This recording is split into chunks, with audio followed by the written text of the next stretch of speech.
ओम शांति। क्या आत्मा मृत्यु का समय जान सकती है?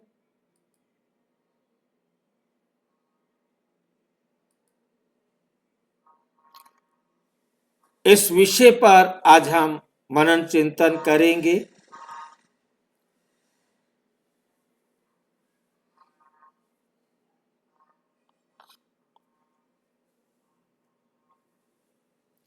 क्या आत्मा का समय जान सकती है? प्रश्न ये बहुत बड़ा है। नंबर 1, असली रहस्य का वैज्ञानिक आध्यात्मिक विश्लेषण। असली रहस्य का वैज्ञानिक आध्यात्मिक विश्लेषण।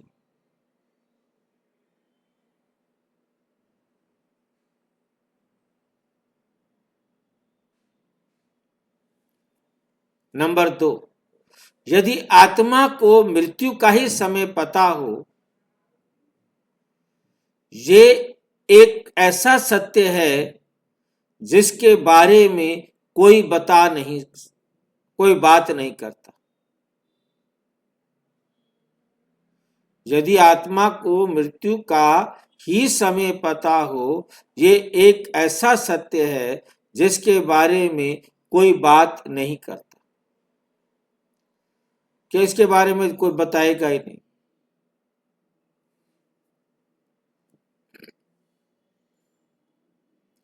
मृत्यु डर नहीं, परिवर्तन है। तब क्या हो अगर समय पहले ही पता हो? जब ये समझ में आ जाए कि मृत्यु डर नहीं, परिवर्तन है, तब क्या हो अगर समय पहले ही पता हो?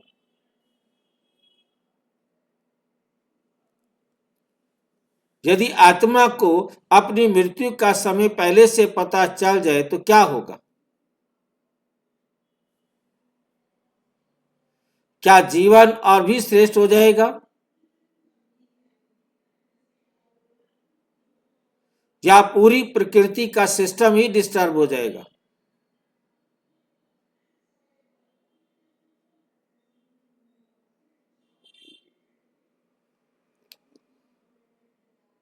क्या पूरी प्रकृति का सिस्टम ही डिस्टर्ब हो जाएगा?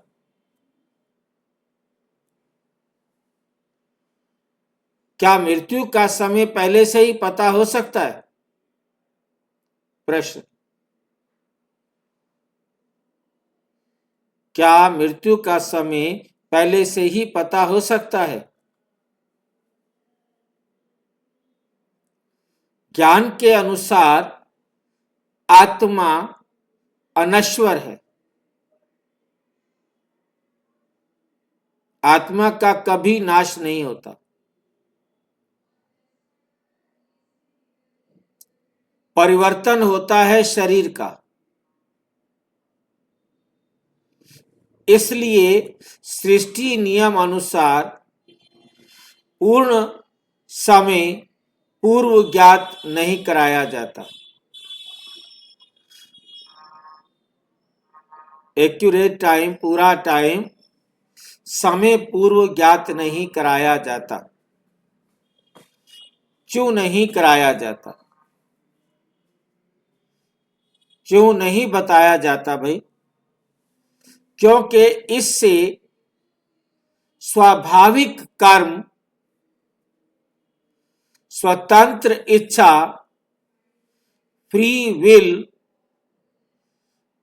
और ड्रामा की नेचुरलिटी समाप्त हो जाएगी। ड्रामा की नेचुरलिटी समाप्त हो जाएगी।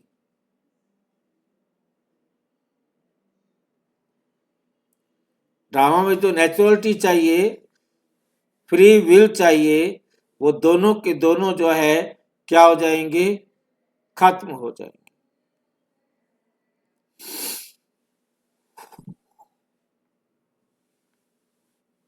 क्या मृत्यु अंत है? नहीं, केवल ड्रेस चेंज है, रोल शिफ्ट है और नेक्स्ट चैप्टर अगला पार्ट शुरू हो जाना।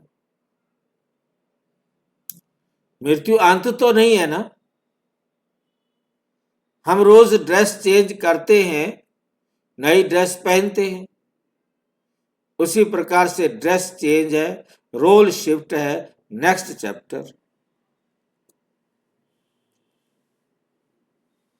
मृत्यु का समय जानने से नंबर एक रीजन क्या है, क्यों नहीं पता लगता कि मृत्यु का समय जानने से सृष्टि आर्टिफिशियल क्यों हो जाएगी।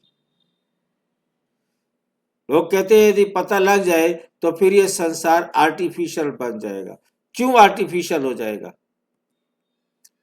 जब मनुष्य को अंतिम तिथि पता होगी तो वो तनाव आधारित, टारगेट बेस्ड, फियर बेस्ड काम करेगा, डर से काम करेगा, टारगेट बेस्ड काम करेगा कि ये काम तो कर ही दूं, चाहे उसमें कितनी भी मेहनत लगे, उस टाइम मर जाऊंगा उससे पहले मैं ये काम को खत्म कर दूंगा। टारगेट रखेगा तो ये काम तो मुझे करके ही जाना है। तनाव बन जाएगा।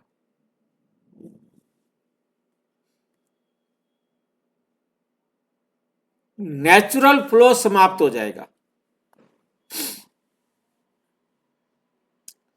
नेचुरल फ्लो समाप्त हो जाएगा।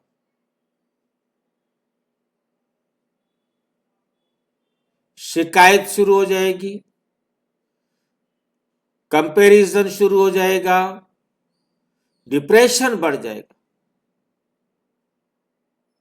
डिस्पिरेशन। ये डेस्पिरेशन क्या होता है?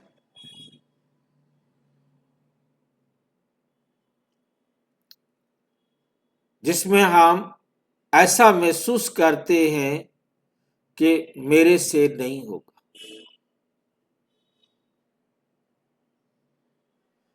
एक बार ये शुरू हो गया कि मेरे से नहीं होगा, नेगेटिविटी शुरू हो गई, तो फिर वो नेगेटिव होता ही जाएगा।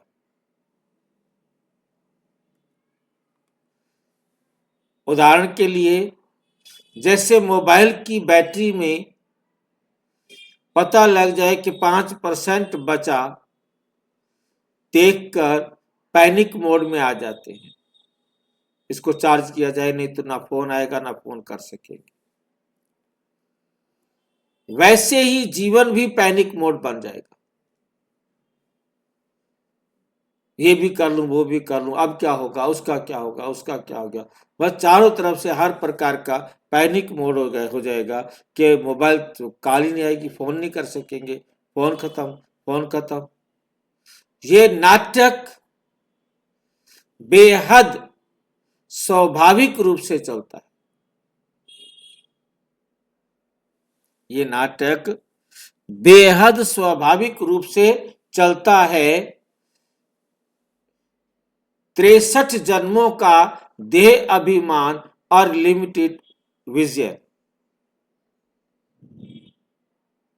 63 जन्मों का देह अभिमान और लिमिटेड विजन हद का दृष्टिकोण बन जाता है। हद में आ जाएंगे, लिमिटेड विजन हो जाएगा, सीमा में आ जाएंगे। आत्मा देह अभिमान के कारण निर्णय बॉडी बेस्ड लॉस फियर से लेती है।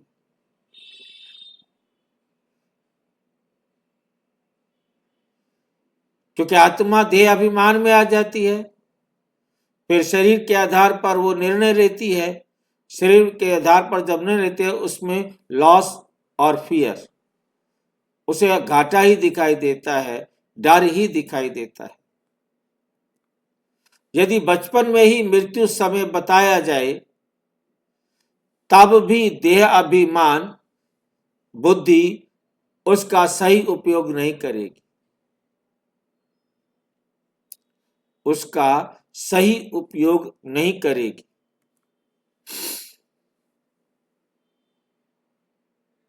सिंपल एग्जाम्पल, बच्चे को 10वीं बोर्ड रिजल्ट पहले ही बता दिया जाए कि तुम फेल होगा या तू पास होगा, कुछ भी बता दिया जाए तो मेहनत नहीं करेगा, सीरियसनेस खत्म हो जाएगी। फेल हो गया बता दिया, मैंने होना तो फेल है, फिर पढ़ूं क्यों। उसे बता दिया तू पास हो जाएगा, मैंने पास तो हो ही जाना है, फिर पढ़ूं क्यों।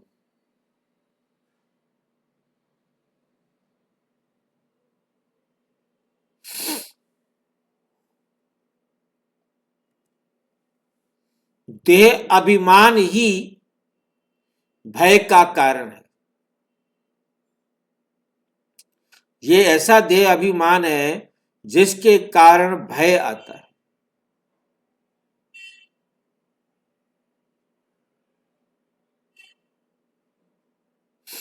मुझ आत्मा का तो कुछ होना नहीं, जो कुछ भी होगा तो देह का होगा।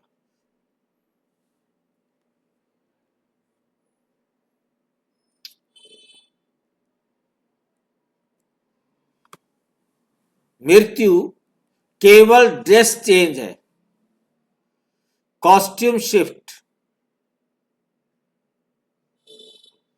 केवल शरीर का परिवर्तन है।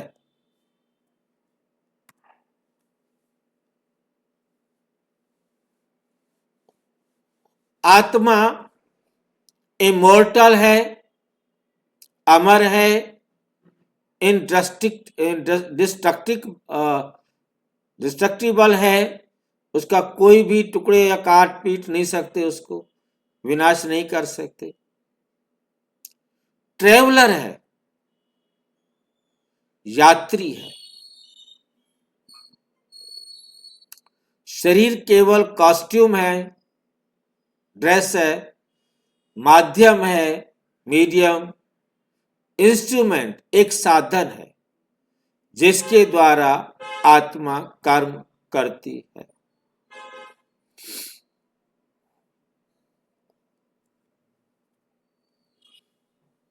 कर्म को कॉन्टिन्यूटी अगले जन्म में चलता रहता है। कर्म का कंटिन्यूटी अगले जन्म में चलता रहता है। मैंने आज ड्रेस डाली हुई है, कोई काम मेरा अधूरा हो गया है, अगले दिन मैंने दूसरी ड्रेस कर ली है, तो उस अधूरे काम को पूरा करूंगा ना। ये नहीं है कि मैंने शरीर छोड़ दिया है, दूसरे शरीर और काम कर्म खत्म हो गए, नहीं, कर्म तो फिर भी करने हैं, इसी संसार में करने। केवल कर्म का नेचर चेंज हो गया, कर्म चेंज हो गया, होना ही है वो।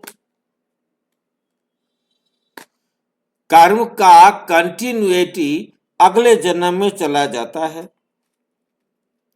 ये नहीं है कि एक शरीर छोड़ गया तो अब कर्म नहीं करना पड़ेगा, अगला जन्म लेकर के भी कर्म करना है।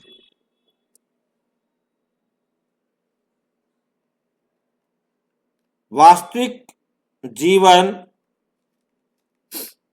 सादृश्य,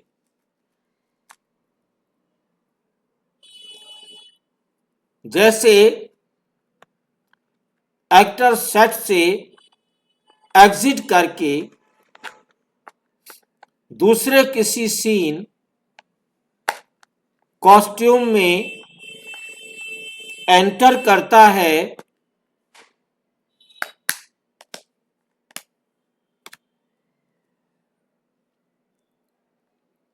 आत्मा अजर, अमर, अविनाशी है। आत्मा क्या है? अजर, अमर, अविनाशी। और शरीर नाशवान है,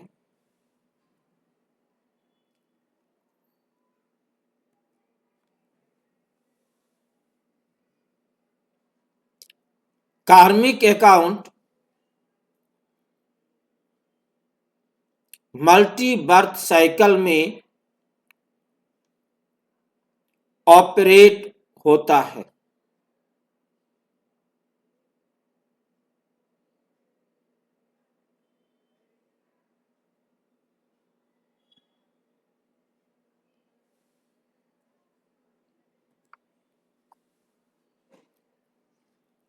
एकल जीवन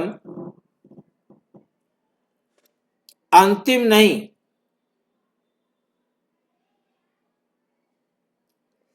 एकल जीवन अंतिम नहीं है, मतलब ये जीवन एक हो खत्म हो जाए।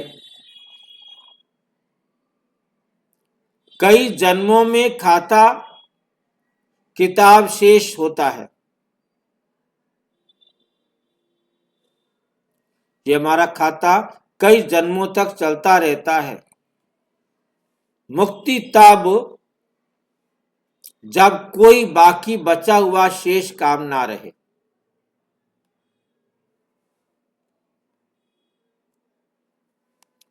उदाहरण के लिए हमने बैंक से ऋण लिया, ईएमआई में पुनर्भुगतान, एक भुगतान नहीं कई बार ईएमआई देनी पड़ेगी।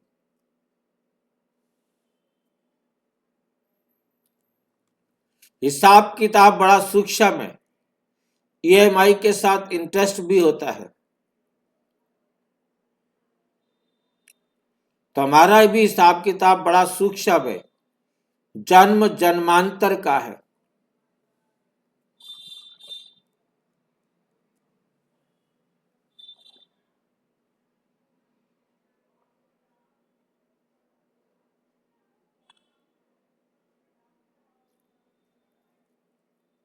मुक्ति और जीवन मुक्ति का वास्तविक अर्थ।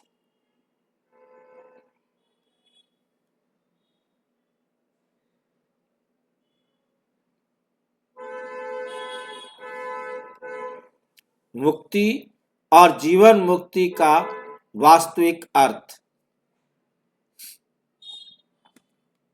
मुक्ति कर्म संतुलन पूर्ण होना, हमारे कर्मों का हिसाब किताब बराबर होता है तो मिलती है मुक्ति। जीवन मुक्ति शरीर में स्वतंत्र भय मुक्त।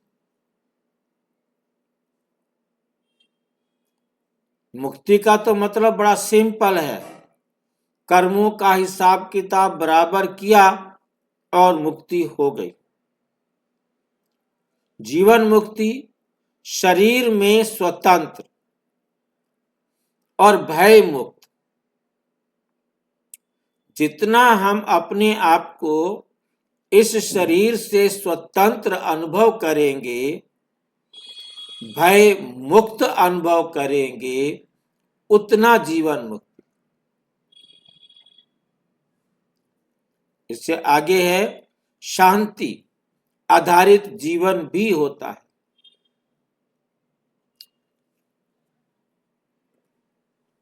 भय मुक्त, स्वतंत्र और तीसरी बात है शांति आधारित जीवन।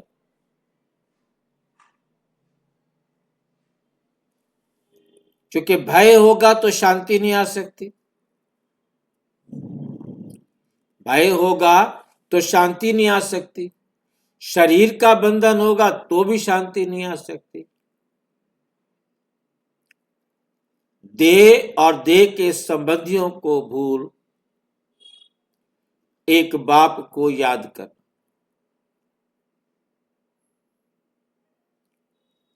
तब हम बनते हैं भय मुक्त।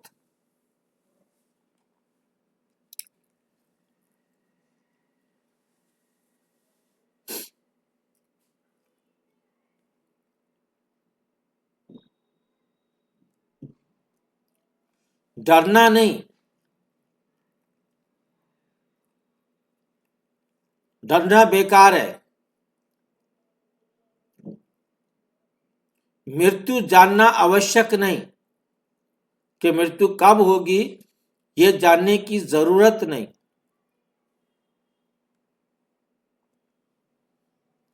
मृत्यु का सही दृष्टिकोण जानना कर्मों की गुणवत्ता बढ़ाना सबसे आवश्यक है। मृत्यु का सही दृष्टिकोण जानना, मुझे ये शरीर परिवर्तन करके अगला शरीर कैसा लेना है, मुझे अगला शरीर लेना है, किस आधार पर मिलेगा अगला शरीर? अगला शरीर किस आधार पर मिलेगा? हमारे कर्मों के आधार। हाँ जी, हम जैसा कर्म करेंगे। भाई जी, हमारे वर्तमान संस्कारों के आधार पर। वर्तमान में जितने श्रेष्ठ संस्कार बनाएंगे, श्रेष्ठ कर्म करेंगे, कर्मों की गुणवत्ता बढ़ाना सबसे आवश्यक है।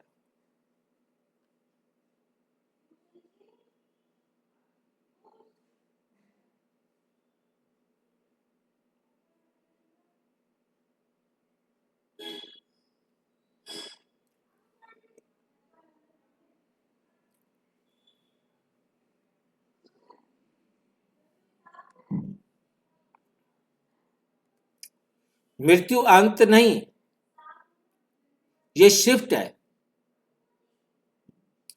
एक शिफ्ट खत्म हुई, अब हम दूसरी शिफ्ट में जा रहे हैं। एक युग खत्म, एक कल्प खत्म हुआ, हम दूसरे कल्प में जा रहे हैं। आत्मा शाश्वत यात्री है, अनादि काल से अनंत काल तक चलते रहने वाला यात्री है। जीवन का उद्देश्य शुद्धि, शांतिपूर्ण, उन्नत, कर्मयोगी जीवन। हमारे जीवन का उद्देश्य क्या है? कि हमें शुद्ध बनना है, शांतिपूर्ण बनना है, उन्नत कर्मयोगी जीवन बनाना है। कमेंट करें यदि आप देख रहे हैं। क्या मृत्यु का भय ज्ञान से कम होता है? ज्ञान हमें मिल जाए तो क्या हमारे मौत का भय कम होता है? क्या कहेंगे? भाई जी, हाँ जी, का भय कम होता है ज्ञान से। आपका मौत का भय कम हुआ या नहीं? हुआ भाई, हुआ है। भाई जी समझ में आ जाता है, मृत्यु शरीर की होती है, आत्मा तो मरती नहीं। अच्छा, ओम शांति। और विस्तार से जानने के लिए प्रजापिता ब्रह्मा कुमारी ईश्वरीय विश्वविद्यालय के किसी भी सेवा केंद्र पर संपर्क करें और यदि कोई प्रश्न है तो 9213106986 पर केवल आरटीआई या टेलीग्राम करें। 9650692270 पर केवल व्हाट्सएप करें, फोन नहीं। ओम शांति।